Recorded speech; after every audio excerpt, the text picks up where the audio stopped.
The settlers had a new country, full of new places and geographical features, new animals and plants. They needed words to describe them, and occasionally they turned to the native languages.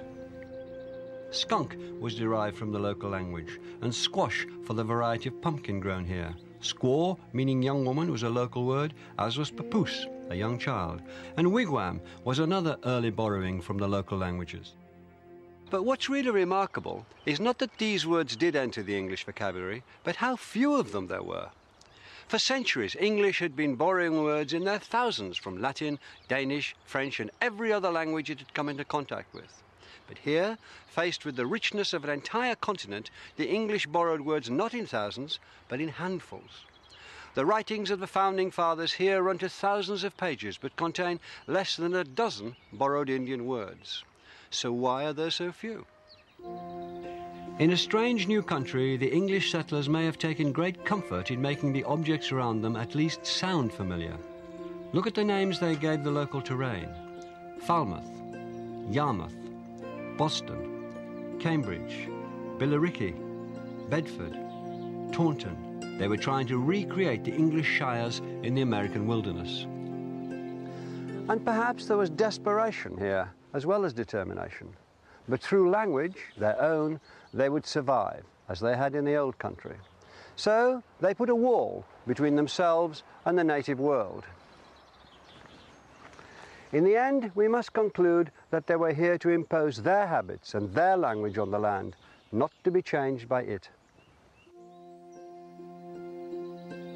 Words, God's good English words, were at the heart of the lives of the settlers here.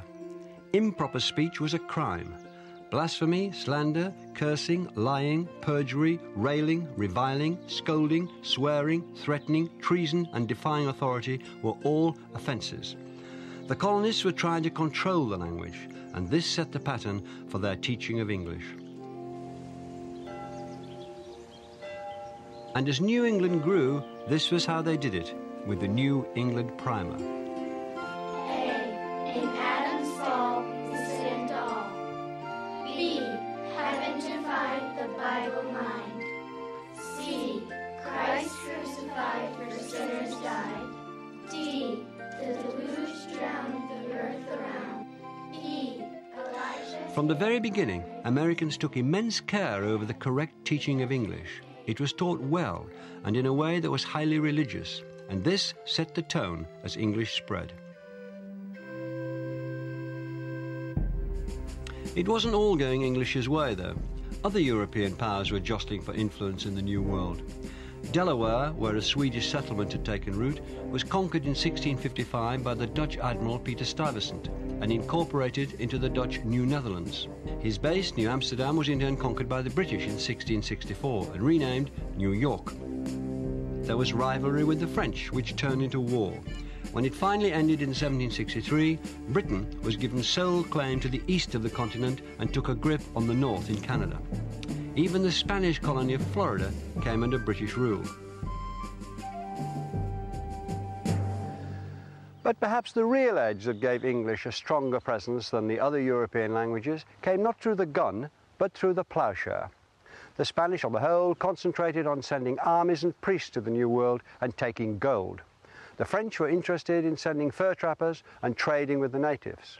It was only the English who continued the spirit of the Pilgrim Fathers and came to stay. Persistence and sheer weight of numbers eventually ensured that English, not Spanish, Dutch or French, would be the language heard from the Atlantic coast to the Appalachian Mountains. But as English spread, it also started to develop a character of its own, to drift away from the language spoken in England. There was already the beginnings of the tomato-tomato problem. In some cases, meaning shifted.